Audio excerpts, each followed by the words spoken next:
This is Nina Serrano for La Raza Chronicles. I'm very excited today because in the studio is MamaCoAtl, healer, poet, musician, and artivist. And just recently, this last Friday, January 11th, she shone as an artivist, as did our entire Bay Area artivist community. Who are the artivists? They're the activists and the artists, the people who express themselves through the arts, demanding social change, demanding justice. And MamaCoAtl was the master of ceremonies for this enormous event, enormous not so much in its size, but in its impact, an event that took place Friday, January 11th, on the corner of 16th and Mission by the BART station in San Francisco. Bienvenidos, MamaCoAtl. Thank you, Nina. What a pleasure to be here talking to you once again about this most important issue of safety and public mental health and community wellness. Yes, I thought we could start by telling people how this came about. I know that it began, at least it began for me. I think it was an email or a Facebook entry by Alejandra Maciel saying that there had been an attempted rape in the streets of the Mission, and then a Facebook entry by Rupa saying that we had to organize and create a rally around it. Mm-hmm. And maybe you can pick up the story from there. I received a call the day prior to the event, and Rupa was telling me how important this mobilization is. I think she was really moved by the rape that occurred in India not too long ago. That action was so terrifying, was so hateful, and that it really affected her heart. And it took a slight provocation, because luckily for this woman who was attacked in the Mission, she was not raped because the neighbors were able to help out. And also her personal strength. She said because she had rock climbing experience, so her arms were very strong. That's right. She was able to defend herself. However, it ignited in the community once again this outrage of not being able to walk the streets because we are women or because we are identified with the feminine. And so Rupa organized and called all of these players involved, the people that organized for MAP, our bi-monthly arts extravaganza in the Mission, and also other organizations that work all year round for protection, for crisis intervention, for self-defense courses. And so we gather together all the people that we worked in this area, but from our different spots and different places in the community. And we came together, and the result was magnificent. We all gather in the spirit of love and the spirit of peace to reclaim our streets. And I was amazed at the amount of testimony that I heard. So many women, strong-looking women, women of all races and all backgrounds, a lot of Anglo-Saxon women, because we tend to think that the people of color are at a disadvantage when it comes to violence on the streets, that it's only because they are Mexican or because they are gang-related or because, of their ethnicity or their social status. But what we saw this Friday is that all women are subject to this threat. And that's something that we cannot tolerate. I keep on saying this year after year, Nina. You and I have been working on this issue year after year for the last 7 years in the city. And I celebrate that now, because we planted all these seeds, the community is ready to take action without, too much preparation. 24 hours, and there was this spectacular event. It had altars by Denhi. She contributed her beautiful flowers. Mm-hmm. It had banners. It had giant puppets. Yes. It had musicians. It had poems, and we will play the poem by Adrian Arias, and I will read the translation that he wrote just the night before the event. For the event, it had speakers, yourself as MC, and these marvelous, brave women who just got up and testified in the microphone. And then there was the bicycle and marching parade down Mission Street at rush hour. It was really a spectacular event, and showing that all the work we've been doing is not in vain because we have honed our skills so that with 24-hour notice, such an event could go on. And I think also to be mentioned is, who is Rupa? Rupa is not just Rupa of Rupa and the April Fishes, this marvelous musician, but that she's also a doctor at San Francisco General Hospital. So she sees the victims of this violence firsthand.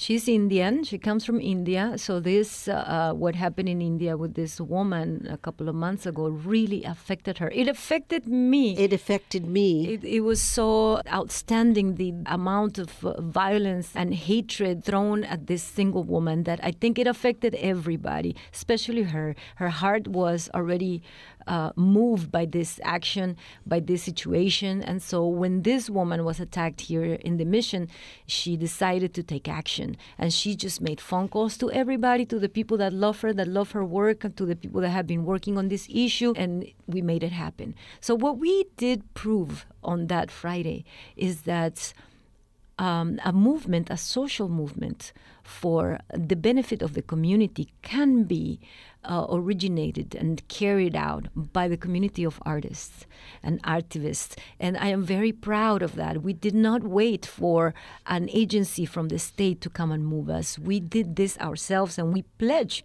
to change the street culture by simply acknowledging each other when we pass someone on the street. I'm reading now from the Manifesto for Safe Streets that was issued and generated by this event. By learning to see and acknowledge all the people, we are practicing the act of looking out for each other.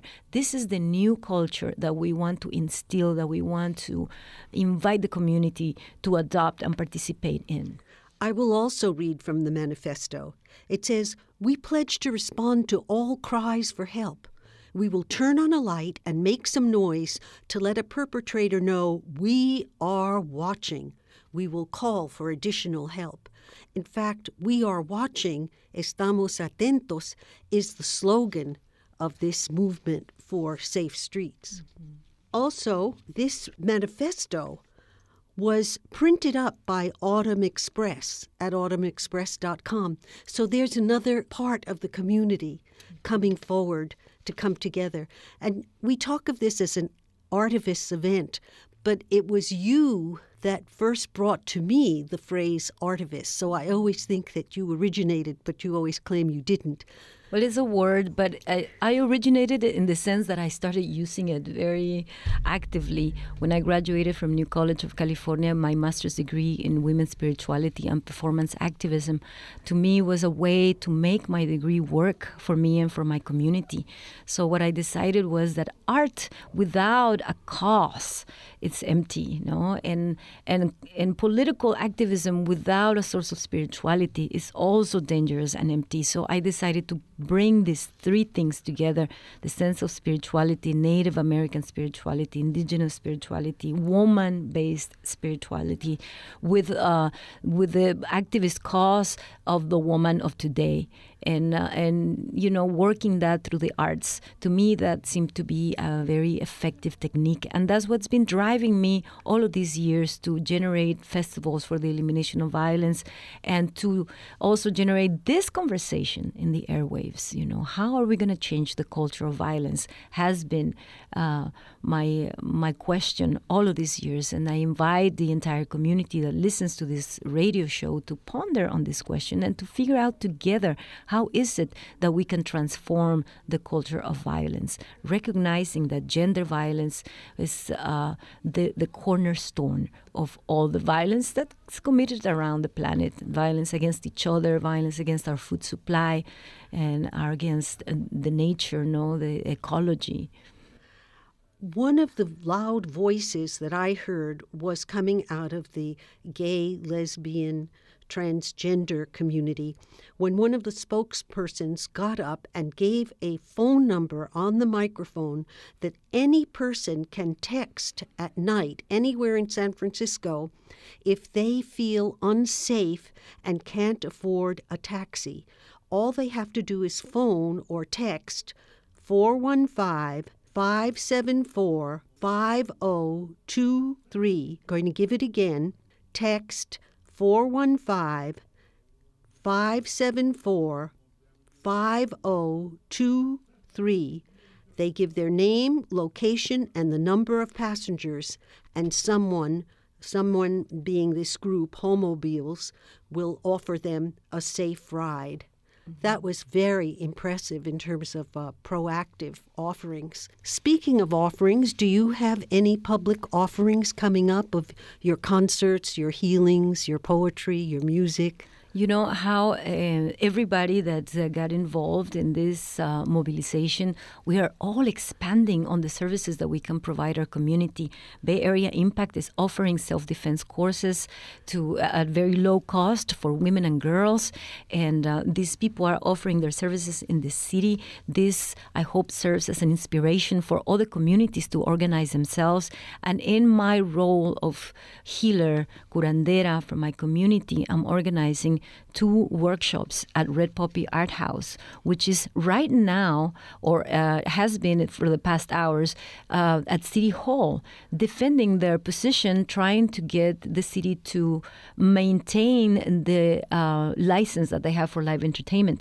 Red Poppy Art House has been instrumental in so many beautiful changes in the culture, in the mission, and we'd like to say that we support this place, not only because it supports the artists around, because the artists support the movement as well, and because it's become a safe place for artists to express themselves, to create, and to offer to the community. Now the Red Poppy Art House is opening its doors for these workshops, and these workshops have to do with healing the violence, the trauma of violence. But also, Nina, the way that I see from my shamanic training is that when somebody has been subjected to sexual violence, the trauma itself of the attack creates the conditions for these parasitic entities and emotions and energies to lodge in the body. And so the person that has been victimized suffers from this chronic illness for all the entire lives if they're not treated. So I have learned and I have trained to clear all of these things from the human body, particularly from the woman's body. And I'm inviting all of the sisters that listen to this program who would like to experience this workshop to give a call at 415-632-0330, 415-632-0330, or to be atentos, ¿verdad? To be aware of the open call, el aviso que va a poner el Red Poppy Art House in their website. And do you have the dates and times at this time? At this time, the date that we're contemplating is 16th and 17th of February, a little bit after Valentine's. And we're going to take advantage of that occasion to be your own Valentine, to be, your own protector, your own shining armor, your own rescuer from these situations, and your own healer, to give your body the space that it needs to clear from this virus, this spiritual virus, which violence becomes in the human body after somebody has been attacked. And to my surprise, what I learned in this mobilization last Friday is that everybody has had some sort of experience with being attacked, with being, threatened by sexual violence and or by violence itself in the neighborhood. So I think it's very important that we collaborate, sharing our talents with each other in order to heal and to promote then the culture that heals this situation. This is what we've been saying for many years, and now we're going to take it a step further because the necessity is there. So if you feel inclined to give your body and to give your spirit this knowing ways of conserving and clarifying your energy from this sequels, this after effects of violence and threat or rape or sexual violence in any way, shape, or form, we'll get in contact and let's work on it. So they can find out more about it at redpoppy.org? Yes, and if you need to call me, if you need to talk about this, if you need a private consultation, if you feel inclined to explore these ways, you can give me a call at 415-632-0330. I work in the San Francisco Bay Area. Thank you. Could you repeat that? 415-632-0330. This is a phone number for MamaCoAtl, who is organizing workshops to clarify the energy from the sequels of violence and rape. We're going to organize these workshops coming up 16th, 17th of February in San Francisco, Saturday and Sunday. They're from 10 to 3, 5 hours each day, and you will leave the space knowing the particular rituals that can heal your spirit day by day. Well, muchas gracias, MamaCoAtl. Now, this is the poem that was read at the rally Somos Atentos, We Are Watching. It's written by Adrian Arias and translated by myself, Nina Serrano. At night or day. I don't want to walk down the street in fear. I want to sing as I walk. I want to dance if I feel like it. I don't want my mouth clapped shut because I'm singing or because you want me not to scream in fear or pain. I want to scream my singing to the trees. I don't want to be chased by shadows. I want to run chased by birds and clouds. I want to fly with them and visit my illusions. I don't want you to throw me to the ground and mistreat me. The land is sacred and my body also. You can calm down and try to think. There is nothing wrong in thinking again. You can ask your footsteps or your memory. There's nothing wrong with sitting down to think again. No blood more sacred than lives in our bodies. No idea more beautiful than expressing a smile or a kiss. I don't want pity or pain or fear or trembling hugs. I want to write a poem in my body of my life, free and quiet. Just that. Nothing more than that, as I walk around my neighborhood. That was a poem by Adrian Arias. This next song is by Rupa Mayra, a doctor at San Francisco General, and she's also Rupa of Rupa and the April Fishes, a fine and wonderful multilingual musician. It was she that initiated the rally that took place on January 11th. Rupa and the April Fishes.